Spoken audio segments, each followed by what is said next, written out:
অবশেষে আমাদের নিউ হাফলং, কতবার দেখেছে relay.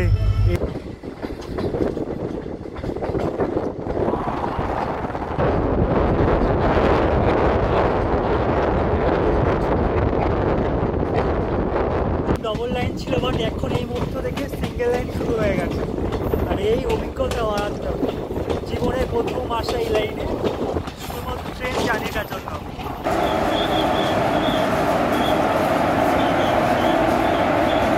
Good morning from Sealdah station, 14 number platform. পাশে দেখতে পারেন কাঞ্চনজঙ্ঘা এক্সপ্রেস। হ্যাঁ, আজকে 1500 কিলোমিটার জার্নি করতে শুরু করেছি। কোথায় আছে? আগরতলা। বেজে গেছে 6:51। 1 মিনিট লেটে কিন্তু আমাদের ট্রেন ছেড়ে দিল ত্রিপুরার উদ্দেশ্যে।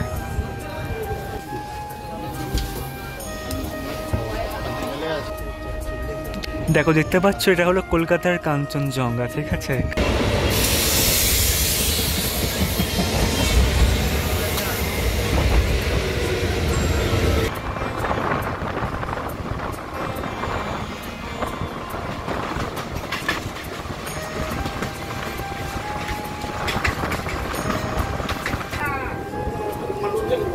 গেছে এখন 8:44। আমাদের জার্নির 1555 কিলোমিটারের মধ্যে 15 ভাগে 1 ভাগ 101 কিলোমিটার দূরে আমরা চলে এসেছি এখন বর্ধমান জাংশনে।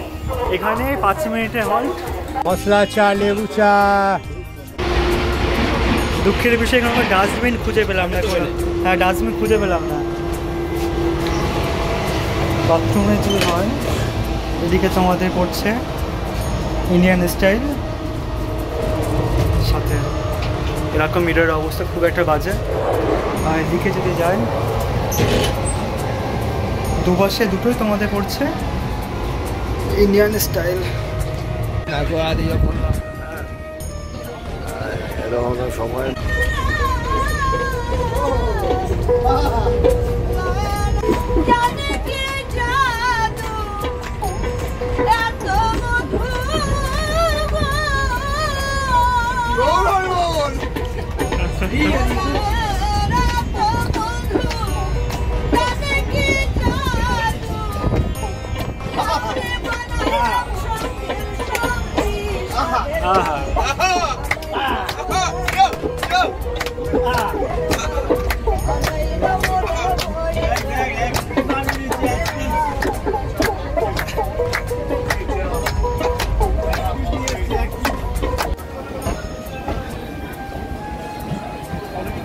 একশো 53 কিলোমিটার পথ অতিক্রম করে আমরা চলে এসেছি রবীন্দ্রনাথ ঠাকুরের কর্মজীবনের সেই জায়গা, বোলপুর শান্তিনিকেতন। টাইম ছিল 9:42। 2 মিনিট লেটে কিন্তু 153 কিলোমিটার পথ অতিক্রম করে আমাদের 3 নম্বর স্টপেজ বোলপুরে চলে এসেছে।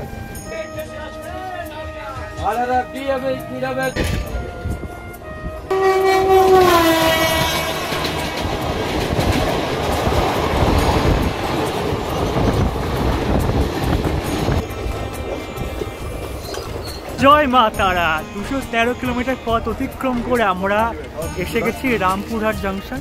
মানে তোমরা যদি মা তারার কাছে যেতে চাও, এই জংশনে তোমাদের নামতে হবে। আমি কখনো আসিনি, অবশ্যই একদিন আসতেই হবে অবশ্যই।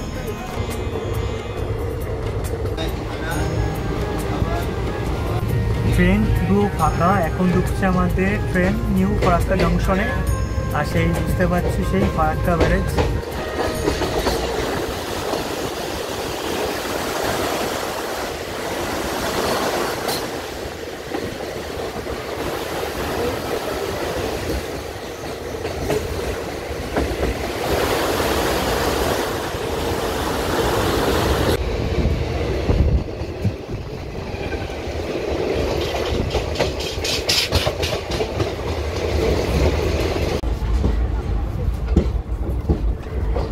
$323 কিলোমিটার পথ অতিক্রম করে আমরা যেখানে এসছি, একটা কোশ্চেন হয়ে যাক, বলতো গৌড়ের রাজধানীর নাম কি আর গৌড়ের শাসনকর্তা কে ছিলেন? একদমই ঠিক, পৌঁছে গেছি আমরা মালদায়। আমরা কিন্তু টাইমের 5 মিনিট আগে এসে পৌঁছেছি, আর এখানে 10 মিনিটের হল্ট। এবার কথা হলো যে আমি আইআরসিটিসি থেকে খাবার বুক করেছিলাম, সেই খাবারটা আসেনি, এখনও ফোন পর্যন্ত করলো না।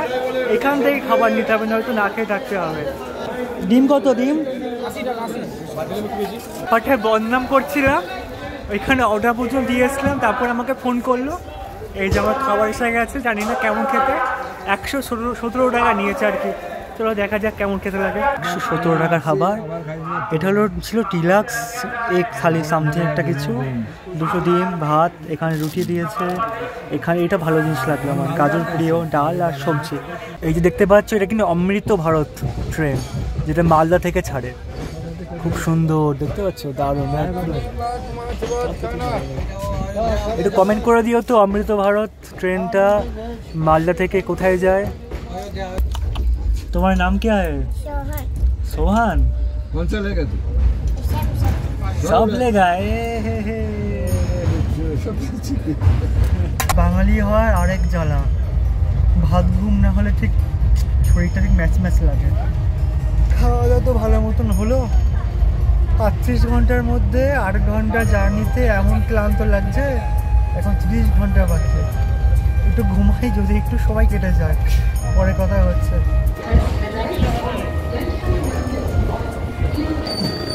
ঘুম ভাঙতে না ভাঙতেই আমরা 573 কিলোমিটার পথ অতিক্রম করে চলে এসেছি নিউ জলপাইগুড়ি স্টেশনে। 573 কিলোমিটার পথ জাস্ট হলো, এখনো 1000 কিলোমিটার বাকি। 1000 মানে বহুত বাকি এখনো। আর কালকে সন্ধ্যা 6টা থেকে 7টা বেজে যাবে। এখানে তোমাদের হল টাইম প্রায় 15 মিনিট। এই সে এনজিপি, মানে সে তুমি যেখানেই যাবো না কেন এখানে তোমার নামতেই হবে এনজিপি। একটা নামের সঙ্গে আলাদা ব্যাপার নিউ জলপাইগুড়ি। আবার সামনে কিছুদিন পরে আবার আসতে হবে এনজিপিতে, তার কারণ তোমরা নিশ্চয়ই জানতে পারবে ভিডিওর মাধ্যমে। তো আমাদের 13173 কাঞ্চনজঙ্ঘা এক্সপ্রেসের প্রাণ হলো এই হলো ইঞ্জিন 30492। ওরা সত্যি ইঞ্জিনে বলতে আলাদা ভালোবাসে, বিশ্বাস করো, প্রেমে পড়ে যায় এই ট্রেনে ইঞ্জিনগুলো দেখে। আবার সামনে যাই নয়তো আমাকে ছেড়ে চলে যাবে এনজিপিতে। আমাদের কাঞ্চনজঙ্ঘা এক্সপ্রেসে সামনে আর পিছনে দুটো করে জেনারেল কামরা আছে। একদম সামনের দিকে A1 আছে, আর তার পিছনে B1, B2, B3, B4, B5 অবধি আছে। দেন তারপরে শুরু হচ্ছে আমাদের স্লিপার ক্লাস S1 থেকে শুরু করে S8। তার পিছনে আবার পড়ছে দুটো জেনারেল, আর পিছনে আর সামনে দুটো জেনারেল। এই হলো তোমাদের কম্পার্টমেন্টের ডিস্ট্রিবিউশন এই ট্রেন। নাও সন্ধ্যাবেলার টিফিন তো খেতেই হবে, বাঙালি বলে তো মুড়ি আর সাথে চানাচুর। হ্যাঁ, কলকাতা থেকে ঠিক এসছে কিন্তু চপটা আনা হয়নি। চলো মুড়ি চানাচুর, তেলটা আনা হয়নি, তবে পুরো জমে যাবে, জমে।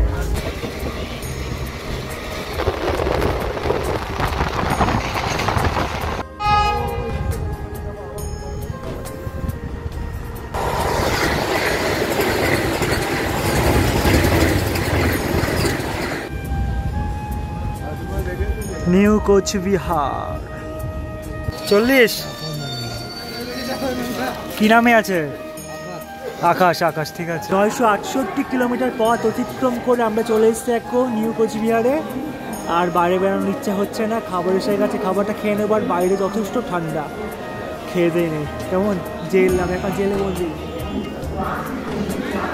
এগুলো তোমার 150 টাকার খাবার, বিরিয়ানি। কি বিরিয়ানি কি বলবো, আর কিছু করার নেই। এর সাথে দিয়েছে মাংস, 2 পিস আছে এর মধ্যে মাংস, ঠিক আছে। জানি না কেমন খেতে লাগবে। এটা ভালো, দুটো মিষ্টি দিয়েছে, এটা যা একটু আর কি। সঙ্গে দিয়েছে এখানে পিকল দিয়েছে, আর এখানে দিয়েছে তোমার এই স্যালাড আর কি। ঘড়ি কাটা বাজে এখন 10টা 6। 786 কিলোমিটার পথ অতিক্রম করে এখন ট্রেন ঢুকছে ফকিরাতে হবে। আর আমার ঘুমাতে হবে, শহরের অবস্থা করছে। তাহলে কালকে সকালে দেখা হবে। কালকে দিনটা হেভি স্পেশাল, কারণ কালকে দেখা হবে নিউ হাফলং। চলো তাহলে, good night. Good morning from Assam Chaparmukh junction. এখন ঘড়ি কাটায় বাজে 6টা 44। এই ঘুমতে উঠলো তার কারণ ট্রেন নাকি প্রায় 8 ঘন্টার বেশি ধরে দাঁড়িয়ে আছে এক জায়গায়। হট করে ঘুমতে উঠে দেখি আবার ট্রেন যাচ্ছে না কেন। তো এই হলো ব্যাপার। আসামে প্রবেশ করে গেছি। এখন গুয়াহাটি ছেড়ে আমাদের ট্রেন কিনে 1071 কিলোমিটার পথ এগিয়ে গেছে আর কি।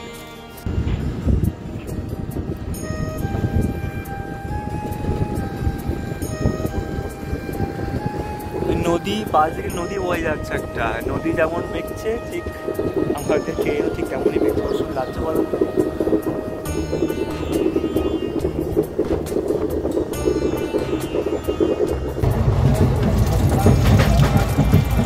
1115 কিলোমিটার পথ অতিক্রম করে 2.5 ঘন্টা লেটে আমরা চলে এসেছি হোজাই স্টেশন। ঠিক আছে, এটা গুয়াহাটির পরের স্টেশনই কিন্তু এটা। এখানে 2 মিনিটের হল্ট।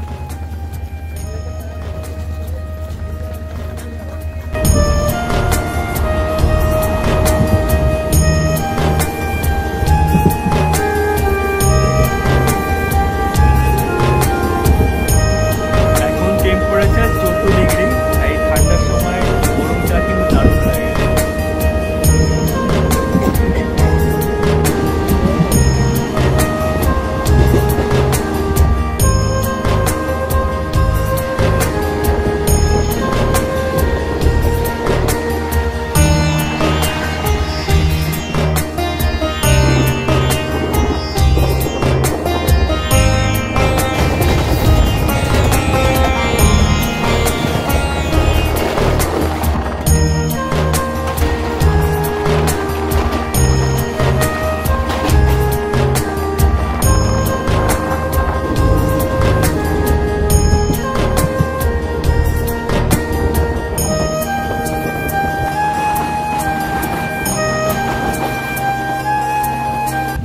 আমাদের ট্রেন এখন লামডিং এ ঢুকছে। একদম পুরো কার্ভ, বুঝতে পারছো?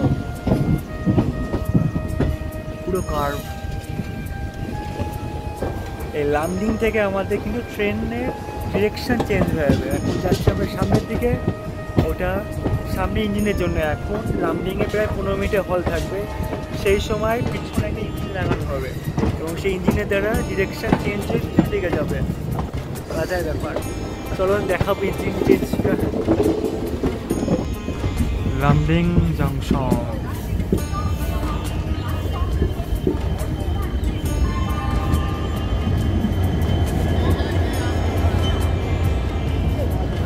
এগারোশো 60 কিলোমিটার পথ অতিক্রম করে আমরা চলে এসেছি লামডিং জংশন। ভালো লাগছে না? অন্যরকম পরিবেশ চারিদিকে। এখানে কিনা 15 মিনিটের হল্ট। কারণ জানো ইঞ্জিন চেঞ্জ করবে। চেঞ্জ মিন ইঞ্জিন অ্যাড হবে আর কি। চলো দেখি।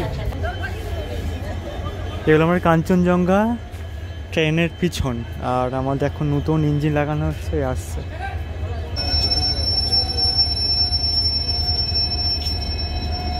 এদিকে উল্টো হবে না।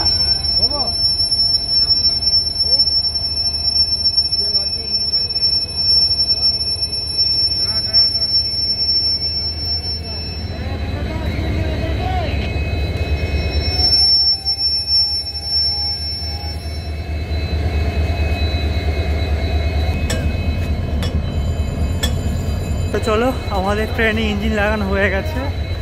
এবারে এইদিকে যাবে। এটা কিনলাম 3টে রুটি আর তরকারি। নর্থ ইস্টে ঢুকে কিন্তু প্রথম খাবার এটা বাইরে থেকে, আর সেক্ষেত্রেই আমাকে ফকির করে 30 টাকা নিয়েছে 3টে রুটি।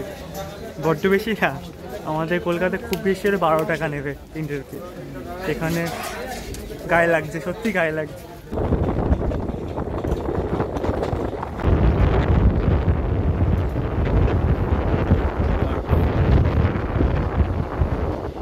ডবল লাইন ছিল, বাট এখন এই মুহূর্ত থেকে সিঙ্গেল লাইন শুরু হয়ে গেছে। আর এই অভিজ্ঞতা আমার জীবনে প্রথম আসা এই লাইনে, শুধুমাত্র ট্রেন জার্নিটার জন্য। মালগাড়ির সাথে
আবার টানেল ঢুকবে। 535 মিটার লম্বা, 2010-এ তৈরি হয়েছে।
ট্রেনটা পুরো ঘুরে যাচ্ছে একদম এই পাশ থেকে টান দিয়ে। ওয়াও, জাস্ট দেখো।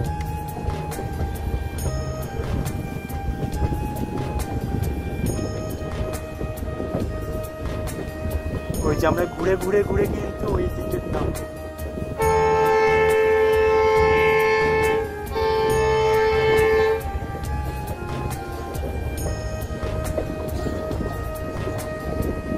ওই যে ব্রিজ দেখতে পাচ্ছ, ওই ব্রিজে কিন্তু আমরা নামবো ঘুরে ঘুরে।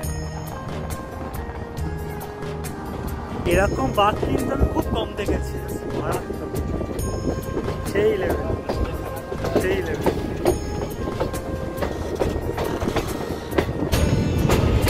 ও নিচে দেখ, নদী বদী শুকিয়ে গেছে,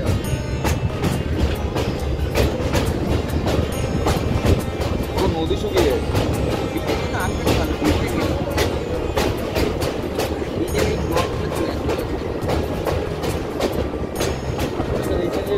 রং করছে।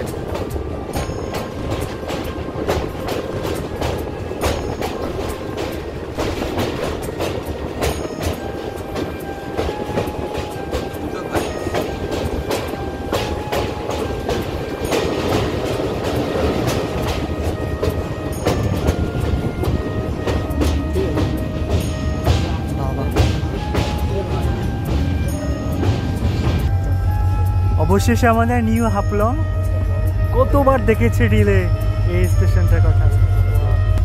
এইটা তো বন্যার সময় তো পুরো ভেসে গিয়েছিল তো।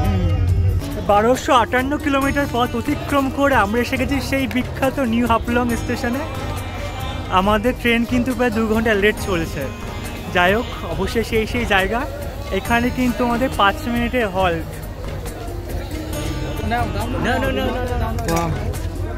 कितना करके 50 ভালো জিনিস। চলো নিউ হাফলংকে আবার বিদায় জানাই। 5 মিনিটের এখানে হল্ট ছিল। আসার সময় আবার এর উপর দিয়ে আসতে হবে, বারবার আসতে ইচ্ছা হবে।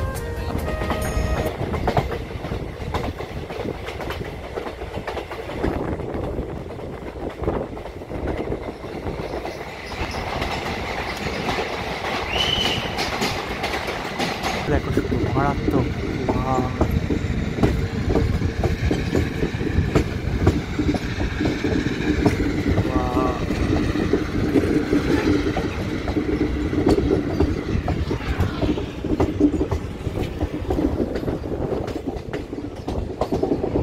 সেই জায়গা, সেই প্রচুর টানেল আছে এখানে। মিনিমাম 7 থেকে 8টা অলরেডি টানেল পার হয়ে গেছে। আরেকটা টানেলে ঢুকছি আমরা। দেখো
জায়গাটা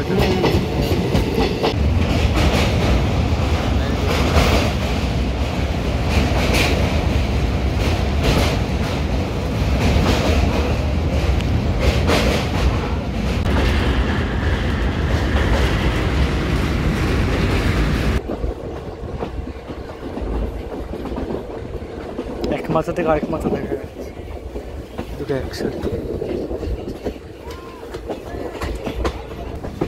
এখন আমরা বদরপুর ঢুকবো, আর এখানে কিন্তু মোটামুটি কোনো হিলি এরিয়া দেখতে পাচ্ছি না, চারিদিকে আমাদের মধ্যে নর্মাল। আর সবচেয়ে মজার ব্যাপার কি জানো, এখানে ম্যাক্সিমাম সবাই বাংলা কথা বলে, আশেপাশে গান বাজতে বাংলা গান, ভালো লাগে ব্যাপারটা।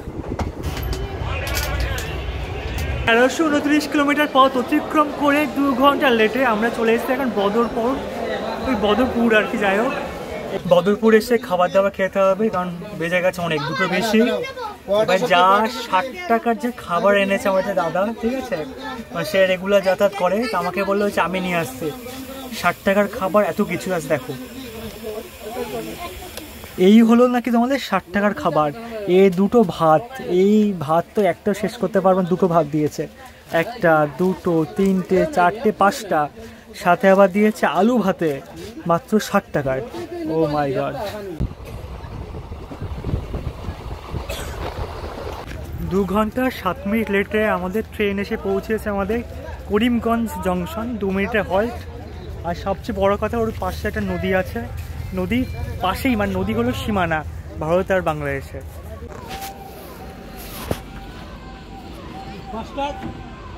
না, একটা লোকের জন্য এতগুলো লোকের অবদস্ত উনি কি কর, এত সময় কি করছিল উনি? আপনি আস্তে আস্তে ইয়ে করেন, সময় বেশি নিছে না, এটা দেখুন না।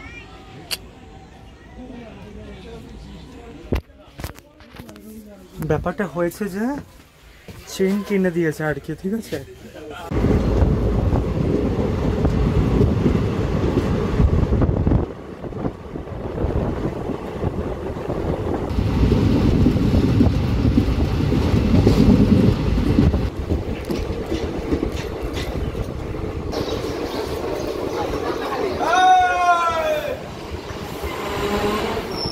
চোদ্দোশো 11 কিলোমিটার পথ অতিক্রম করে আমরা চলি এখন ধর্মনগরে। আর ধর্মনগর থেকে আর বেশি কিছু বাকি নেই, প্রায় 150 কিলোমিটার মতো বাকি আছে আমাদের ডেস্টিনেশন আগরতলা। যখন জার্নি শুরু করেছিলাম তখন ট্রেনে ঠাসা লোক ছিল, আর বেশি বাকি নেই, আর হয়তো 100 কিলোমিটার থেকে 150 কিলোমিটার বাকি আছে, পুরো ফাঁকা হয়ে যাচ্ছে। ঠিক কিছু জীবনটার মতো, কিন্তু দেখো, প্রথম জীবনে স্কুল লাইফে, কলেজ লাইফে কত লোক থাকে, কত সঙ্গী থাকে, যত বয়স বাড়তে থাকে, অন্তিম লগ্নে যখন চলে যায় জীবনে, তখন কিন্তু আলটিমেট একাই আমি পড়ে থাকি বা সবাই পড়ে থাকে। ঠিক তাই ট্রেনটাও ঠিক সিমিলারই, কিন্তু কিছুটা মনে হয়, তাই না? মানে সব কিছুর সঙ্গে সব কিছু রিলেট আছে।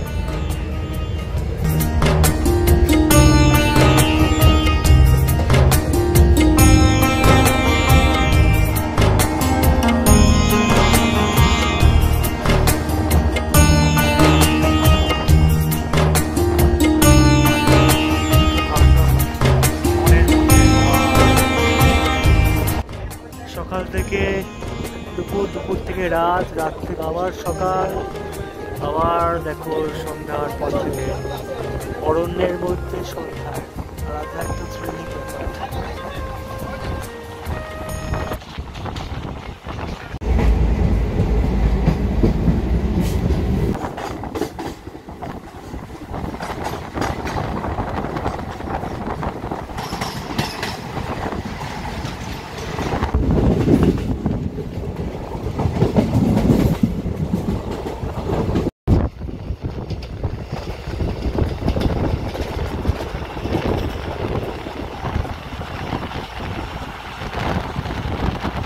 দেখো, আগরতলা ঢুকতে না ঢুকতে মনে হচ্ছে খুব ঠান্ডা, সব এখানে এখনই সব পোহাচ্ছে।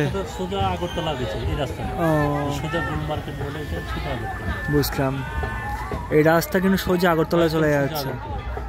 মেইন রোড, এই স্টেশন থেকে কতক্ষণ লাগে আগরতলা? 2 মিনিট পৌঁছে, 2-3 মিনিট স্টেশন। আগরতলা 1551 কিলোমিটার পথ অতিক্রম করে অবশেষে আগরতলা এলাম, প্রায় 1 ঘন্টা 30 মিনিট লেটে। আর এই হলো আমাদের আগরতলা স্টেশন। এবারে ব্যাপারটা হলো কি, আমার এখানে থাকার জায়গায় কিন্তু আপাতত কিছু করার নেই, কারণ আমার সঙ্গে চেনা পরিচিত হয়েছিল সুন্দরবনে যখন গিয়েছিল দাদার সাথে। তার সঙ্গে পরিচয় করে তাকে ফোন করে দিচ্ছি যে সে আসবে, তার বাড়িতে আজকে যাব আমি, অতএব তার অপেক্ষা এখন। আরে বাস, আমি আজ আগরতলা এসেছি বলে কিন্তু উৎসব মেরে উঠেছে, বুঝলো তো? কার না কার বিয়ে হচ্ছে জানি না। যাই হোক, 3 নম্বর প্ল্যাটফর্মে তো আমাদের ট্রেন দিয়েছিল, এখন যাচ্ছে একদম সামনের দিকে। তো সামনের দিকে গিয়ে কথা হচ্ছে, ওভারব্রিজ করে আমাদের 1 নম্বর যেতে হয়, প্রচুর লোক নামছে। ওয়াও, খুব সুন্দর।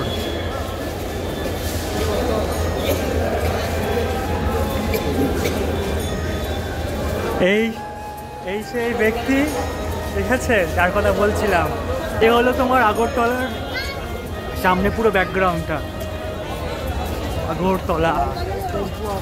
আর সবচেয়ে বড় ভালো লাগা কি বলতো, আমার মাতৃভাষা নামে কিন্তু লেখা আগরতলা। আগরতলা। তাহলে আগরতলার স্টেশনকে পিছনে রেখে আমার ভিডিওটা শেষ করলাম। আগরতলা এসছি মানে আগরতলা এক্সপ্লোর করবো। নেক্সট ভিডিও তোমরা দেখতে পাবে। ততক্ষণ টাটা, বাই।